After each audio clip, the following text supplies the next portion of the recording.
Toujours un peu sur les mêmes que ça tombe, et il n'y a que cette femme qui est amenée devant Jésus.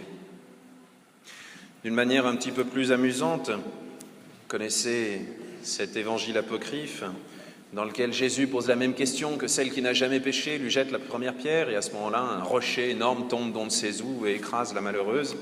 Et Jésus se retourne en demandant « Maman, tu restes en dehors de mes affaires, s'il te plaît ?»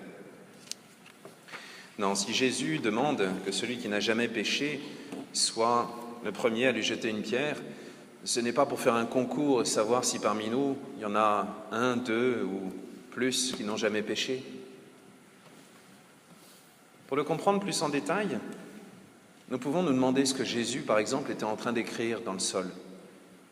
Nous pouvons voir là un parallèle avec le doigt de Dieu qui avait tracé les tables de la loi et montrer que Jésus est comme le nouveau Moïse qui apporte la loi à son peuple, mais Dieu lui-même qui écrit la loi, les tables de la loi. Mais plus que ça, ces tables ne peuvent que condamner. La poussière du sol qui est là autour du temple peut aussi faire penser à une cérémonie bizarre lorsqu'il y avait une suspicion contre une femme qui peut-être avait été adultère, oui, toujours les femmes. Dans ce cas-là, on lui faisait boire une espèce de mixture à base de poussière qu'on ramassait là dans le temple et de je ne sais quoi. Et si jamais cette femme avait des maux de ventre, eh bien, c'était que le jugement de Dieu disait qu'elle avait menti. Vous voyez, c'est pas facile de comprendre ce que c'est que ce texte. D'ailleurs, beaucoup de chrétiens seraient tentés de n'entendre qu'une partie du texte. Moi non plus, je ne te condamne pas. Ouais, super, on a le droit de faire ce qu'on veut. Eh, il y a une deuxième partie à la phrase. Moi non plus, je ne te condamne pas, va et désormais ne pêche plus. Et dans cette année de la miséricorde, Jésus nous demande bien d'entendre cette phrase. Oui, ne nous condamne pas, mais il nous demande quand même de ne plus pécher. Cette phrase de Jésus, je l'ai mieux comprise grâce à des artistes. Oui, le regard d'un artiste, quelquefois, nous permet de dépasser la réalité des choses. Parce que c'est plus qu'une absence de condamnation. Il y a quelques années, Robert Hossein a fait un spectacle sur la vie de Jésus à Lourdes. Peut-être que certains y étaient. Et dans ce spectacle, il y avait un certain nombre d'acteurs et d'actrices qui jouaient différents rôles. Et une actrice jouait le rôle de cette femme adultère. Et la scène est jouée et on a tous ces hommes qui sont là, attroupés autour, voilà, comme des dragons en train d'essayer de, je ne sais quoi, manger, vous savez, comme dans l'Apocalypse. Et ils sont tous là avec leurs pierres déjà prêtes. Et lorsque Jésus leur dit que celui qui n'a jamais péché jette la première pierre, ils s'en vont un par un et ils laissent tomber leurs pierres là devant. Et on se retrouve avec, sur la scène, c'était juste devant la basilique, vous savez, entre ces deux grands escaliers. Ils avaient mis une belle scène. Et donc vous imaginez, il y avait Jésus, cette femme là, en train de pleurer par terre, et ces cailloux qui traînent un peu partout. Jésus s'approche de la femme qui se relève et il lui dit « Moi, non plus, je ne te condamne pas ». Et là, il y a un sourire qui commence à éclairer son visage, mais un sourire un peu hésitant, l'air de dire « Est-ce que c'est bien vrai? Est-ce que c'est vrai que je ne suis pas condamné, je ne suis plus condamné? Va et désormais ne pêche plus. » Et là, elle commence à partir, et à un moment, elle passe juste à côté d'un de ces cailloux qui aurait dû la tuer. Et au moment où elle passe à côté de ce caillou, elle s'arrête, elle se retourne un peu, elle ramasse le caillou et elle le serre contre son cœur. Et là, elle part en courant, avec un sourire un peu incroyable sur le visage. Alors, pour la petite histoire, l'actrice qui jouait ce personnage a rencontré un des acteurs qui jouait le rôle de ce soldat qui tenait la couronne du Christ. Depuis, ils se sont mariés, ils ont eu des enfants, et c'est l'enfant que vous avez sur la première page du journal paroissial. Il s'appelle Ferdinand, il a été baptisé la semaine dernière. Voilà, ça c'est pour la petite histoire. Mais pour l'Évangile lui-même, je trouve que ce geste de Marie-Madeleine, enfin pas Marie-Madeleine, de la femme adultère qui ramasse son caillou est fantastique. Parce que ce n'est pas simplement « je ne te condamne pas », mais ce caillou, qui nous fait peut-être penser aux tables de pierre, qui ne peuvent que condamner.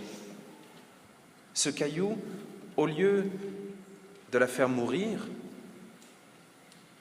oui, elle a commis l'adultère, oui, c'est condamnable, mais au lieu de la tuer, elle, en l'assimilant à son péché, ce caillou devient un trésor. Et peut-être que cette femme adultère l'a gardé chez elle, ce caillou, peut-être qu'elle l'avait vraiment fait, ce geste, et qu'à chaque fois qu'on lui demandait ce que c'était que ce caillou, peut-être qu'elle se souvenait de cet épisode.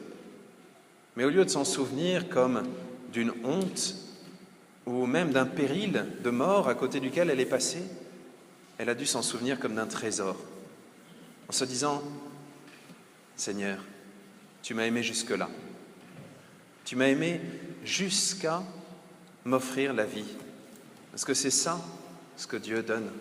Il offre la vie. Et en pardonnant, parce que c'est ça, il a transformé cette histoire en souvenir positif. C'est ça la force du pardon, une force qui transforme. Alors ce pardon-là, il est possible parce que c'est Jésus lui-même qui est Dieu.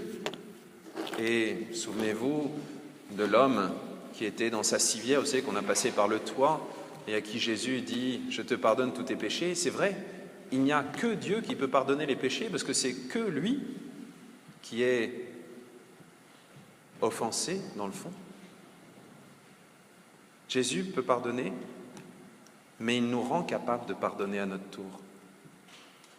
C'est ce qu'on dit dans le Notre Père, « Pardonne-nous nos offenses, comme nous pardonnons aussi à ceux qui nous ont offensés ».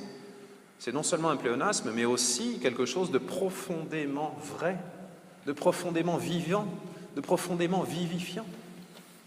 Nous sommes capables de pardonner. Pas simplement de dire « bon, allez, je ne vais plus m'embêter avec ça, j'essaye de le laisser derrière moi ». Non, pardonner, c'est pas oublier.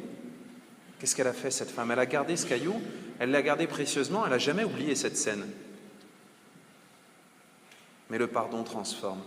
Le pardon fait de cet épisode un bon souvenir.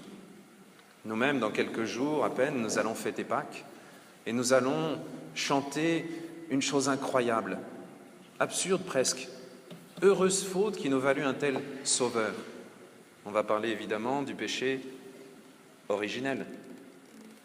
Le péché originel, à cause duquel Jésus est venu, qu'il est mort pour nous. Mais parce qu'il est ressuscité, au lieu d'être un mauvais souvenir, ce péché, eh bien, ça devient une raison de nous réjouir. Eh bien, c'est la même chose avec chaque offense.